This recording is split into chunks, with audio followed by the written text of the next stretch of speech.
देश के प्रधानमंत्री नरेंद्र मोदी से नीतीश कुमार की चिढ़ कोई नई बात नहीं है। याद करिए साल 2014 का लोकसभा चुनाव, जब बीजेपी और उसके सहयोगी दलों ने नरेंद्र मोदी को आगे बढ़ाना शुरू किया था और उन्हें सबसे पहले साल 2013 में लोकसभा चुनाव प्रचार अभियान समिति का अध्यक्ष बनाया गया था। ये बात नीतीश कुमार को इस कदर नागवार गुजरी कि उन्होंने बीजेपी से अपना 17 साल पुराना गठबंधन तोड़ दिया था। लेकिन बीजेपी ने भी नीतीश की नाराजगी की परवाह नहीं की और नरेंद्र मोदी को प्रधानमंत्री पद का उम्मीदवार भी बना दिया, जिसका असर ये हुआ कि बीजेपी प्रचंड बहुमत के साथ पहली बार सत्ता में आई और नीतीश की पार्टी बिहार की 40 सीटों में से महज 2 सीट ही जीत पाई।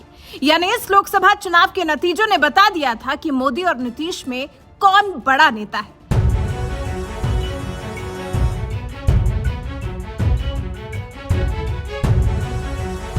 राजनीति में मोदी से पिछड़ते जा रहे नीतीश कुमार हालांकि साल 2015 में आरजेडी से गठबंधन तोड़कर बीजेपी में चले आए और बिहार में सरकार भी बनाई।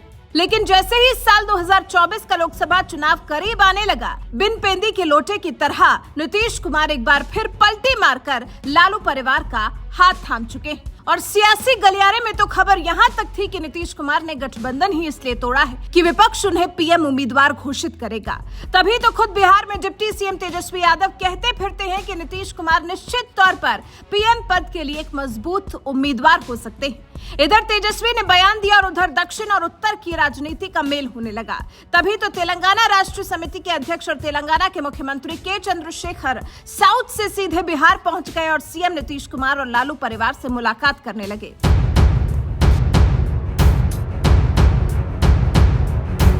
कहते हैं सियासत में कोई मुलाकात यूं ही नहीं होती है, हर मुलाकात के पीछे कोई ना कोई मकसद छिपा होता है।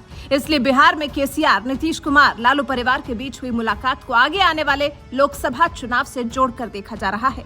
तभी तो जब नीतीश, तेजस्वी और केसीआर एक मंच पर आए तो मीडिया ने सीधे सवाल दाग दिया कि क्या लोकसभा चुनाव के लिए केसीआर पीएम उम्मीदवार के लिए नीतीश कुमार के नाम का प्रस्ताव पेश करेंगे।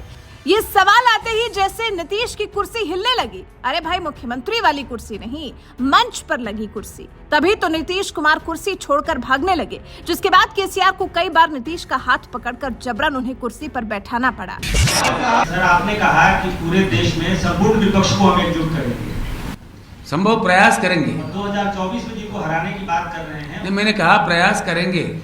जो लोग हमारे साथ मिलके आएंगे मिलके चलेंगे, जो नहीं आएंगे उनको छोड़ के चलेंगे। 2024 में हराने की बात कर रहे हैं, उनके पास एक चेहरा है। चेहरे के सवाल पे आप कह रहे हैं कि हम बैठकर वार्तालाप करेंगे, उसमें चेहरा निकलेगा। बिल्कुल। क्या ऐसी स्थिति बनती है तो केसीआर साहब नीतीश कुमार जी का नाम प्रपोज करेंगे? ऐसा देखिए, मैं कौन होता हूँ? अब चलिए, मैं कहूँगा तो कोई विरोध करेगा, मैं कहूँगा तो कोई विरोध भी करेगा। आप क्यों जल्दीबाजी कर रहे हैं? हमको बैठने दीजिए, बात तो करने चाहिए। एक मिनट बैठिए। मैं बैठा हुआ हूँ, आप भी बैठिए आराम से। 50 मिनट हो गया आपका। इस पूरे प्रक्रिया में कांग्रेस पार्टी की क्या भूमिका होगी?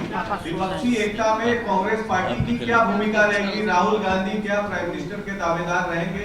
क्योंकि कांग्रेस पार्टी कहती है कि अरे ये सब सवाल काहे के लिए राहुल गांधी। देखिए, ऐसा है, नहीं, सिंपल बात है। मैंने साफ कह दिया कि आप होशियार है, मैं आपसे भी होशियार हूँ। मैंने कह दिया है, कहिएगा वही मान। भैया नहीं, प्लीज, मैंने बता दिया है। मैंने उनका नाम लिया तो आप बैठ जाइए। पीएम पद का उम्मीदवार बनने के नाम भर से इस कदर घबरा गए नीतीश कुमार की बार बार कुर्सी छोड़ने लगे, तो वहीं केसीआर भी बार बार प्लीज बोलकर उन्हें बैठाते नजर आए। दक्षिण से केसीआर जिस मंच पर बैठकर मोदी के खिलाफ विपक्षी पार्टियों को एकजुट करने की बात कर रहे थे, उस मंच पर ही केसीआर, नीतीश कुमार के बीच एकजुटता में कमी देखने को मिली। तभी तो पीएम उम्मीदवार का नाम सुनकर ही नीतीश कुमार ने हाथ जोड़ लिया और कुर्सी छोड़कर जाने लगे। तो वहीं सीएम केसीआर भी बार बार नीतीश को जबरन कुर्सी पर बैठाते हुए नजर आए। भाजपा के जितना विरोधी दल है इस देश में, उनको सब एकजुट करने की हर संभव प्रयास हम करेंगे। अब इससे बढ़िया बात आपको क्या करें? इसके बाद में बैठक में सर्वानुमति से, सर्वसहमति से जो बात निकल कर आती है वो विस्तार रूप में हम आपको बताएंगे। विकास बिना ब्राह्मण के कोई शादी होता ही नहीं है, आपके बगैर कोई चीज हो ही नहीं सकता।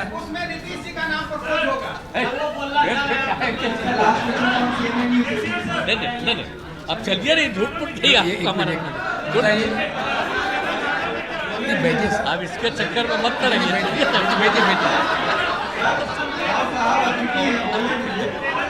अरे भाई, ये सब छोड़ तो दीजिए। आप बैठिए ना सर, बैठिए प्लीज। सबके बारे में कह रहे हैं कि सबको हम लोग यूनाइट करने की कोशिश करेंगे। जी बैठिए ना। हाँ, हो गया, चलिए ना, छोड़िए जी। अरे ये कह रहे हैं कि सबको, अपोजिशन को यूनाइट करने की कोशिश हम लोग करेंगे, तो हम लोगों की राय है, बात है, सबको मिल के करेंगे। इसलिए अभी क्या पूछ रहे हैं कि क्या होगा सब? अरे इतना अच्छा आपको बोल दिए। अब जरा सोचिए, जब एक मंच पर नीतीश कुमार और केसीआर और लालू परिवार के बीच एक सहमति नहीं बन पा रही है, तो भला आने वाले लोकसभा चुनाव में ये विपक्षी पार्टियां मोदी को क्या टक्कर दे पाएंगी? और ये कोई आज की बात नहीं है, इससे पहले भी कई लोकसभा और विधानसभा चुनाव आए जब मोदी को रोकने के लिए विपक्षी पार्टियां गठबंधन बनाने की कोशिश करने लगी, लेकिन हर बार मोदी के भौकाल के आगे ये महागठबंधन तिनके की तरह बिखरता हुआ नजर आया। कभी सीटों को लेकर सहमति नहीं बनी, तो कभी पीएम पद के उम्मीदवार को लेकर, क्योंकि पीएम उम्मीदवार के लिए नीतीश कुमार, ममता बनर्जी, राहुल गांधी, केजरीवाल जैसे न जाने कितने नेताओं के नाम चर्चा में आते रहते हैं, जो बता रहा है कि पीएम उम्मीदवार को लेकर विपक्ष में एक अनार 100 बीमार वाली हालत है।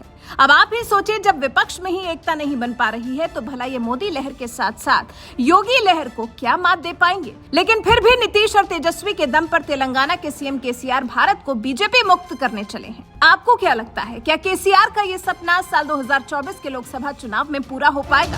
अपनी राय हमें कमेंट कर जरूर बताएं।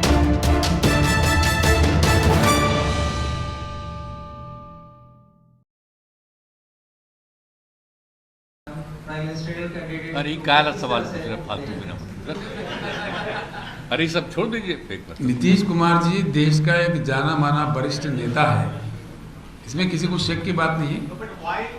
नीतीश कुमार का, सुनिए ना, why why are so, I am here, I will be here, I am very patient.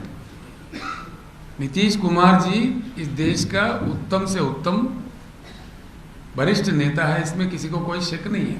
सुनिए ना, मुझे बात तो खत्म करने दें। जब हम बैठेंगे, समर्पित रूप से बैठेंगे, समाधान निकालने का हर संभव प्रयास करेंगे। मैं एक कौन बनता हूँ, मेरे जैसे कई नेता है देश में, तो सभी की सहमति से जिस प्रकार की नीति बनना चाहिए, जिस किसी को नेता चुन के सर पे लिए चलना चाहिए, वो जरूर हम आपको बता देंगे। आपको कोई घबराहट की या जल्दीबाजी की जरूरत नहीं है। अब चलिए, बिहार की धरती पर बैठे हो, यहाँ से रोशनी निकलेगी, जो आप बोले कि 2 साल में भारत संपूर्ण भारत में विपक्षी एकता की बात आप कर रहे हैं। सब बहुत अच्छा हो गया, इतना बोल दिए। संपूर्ण विपक्ष की एकता की बात आप कर रहे हैं। जी क्या है? तो आप जिनको हराने की बात कर रहे हैं, मैं नहीं सुना जी। सर, आपने कहा कि पूरे देश में संपूर्ण विपक्ष